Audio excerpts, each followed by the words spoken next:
Alright guys, today I want to react to this, posted by Dan, yet again on Twitter, after I love him and all the Bengals reporters that are at training camp. So, starting off right away, this is 5 observations from the Bengals process.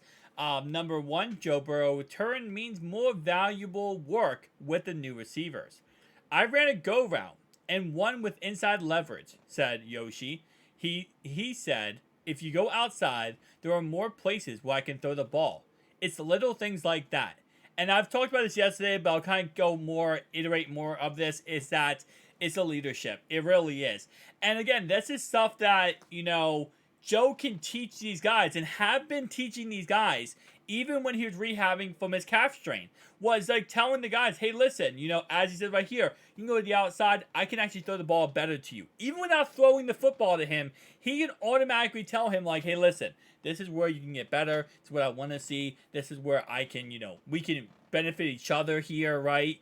And that's stuff that you don't even have to be on the field to do. This is something that Irv Smith said that, he really sat down and him and Burrow talked about things. Things that Burrow likes. Things that Burrow wants to see from, Irv Smith.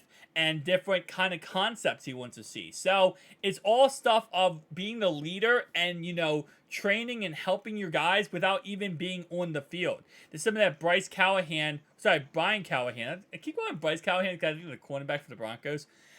This is what Brian Callahan talked about yesterday to the media. He talked about how, Joe has been more vocal and stepping up and talking to the team this year more than any other year.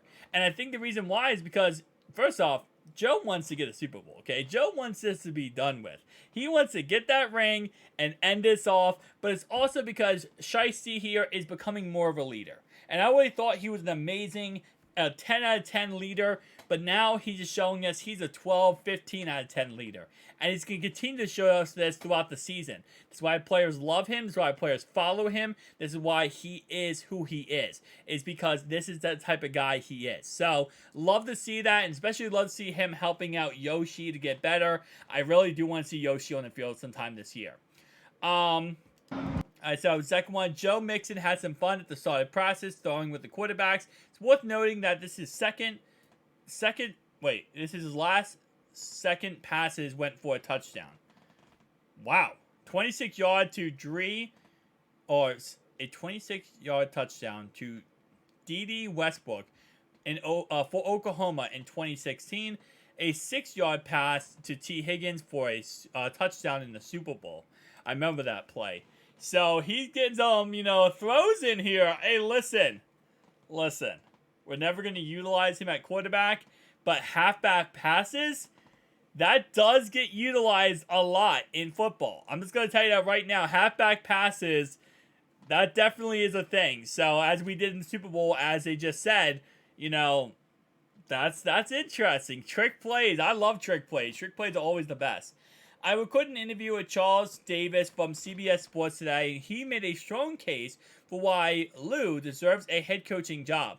We'll post the latest edition of the Bengals Booth podcast. Listen, I think every Bengals fan, myself included, we know that Lou deserves a head coaching job. We know that he deserves to be the best coach, best head coach out there, because he is the best coach out there.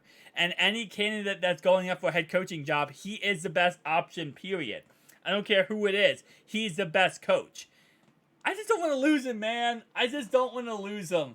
And this offseason, when we almost lost him, Brian Callahan, Dan Pitcher, it was like breaking my heart. It was like every day I was just hoping and just saying, please, please, please, something go wrong.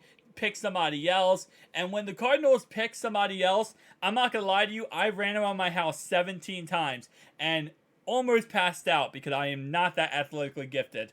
I almost passed out because I was that excited. I could not contain my excitement in my body because of the fact that Lou came back. Same thing with Dan Pitcher and Brian Callahan. But it's just like, especially with Lou, man, he's a mad scientist. With our secondary being a little bit different this year, with our safety core being younger, we're going to need Lou to really just concoct all these, magic concoctions, I would say, to give us as much, help as possible, because we're going to need it. Let's be honest. It's not going to be an easy situation here with the fact that, we have a younger secondary. Dax Hill was the first year he's truly starting. Nick Scott coming over from the LA Rams. He only got like 2 or 3 seasons started so far. And even then, he doesn't know lose defense. He got to learn lose defense, get that all figured out. Tyson Anderson, last year, he didn't really get any reps in training camp. He had to deal with injuries. Now he's fully starting for the first time ever.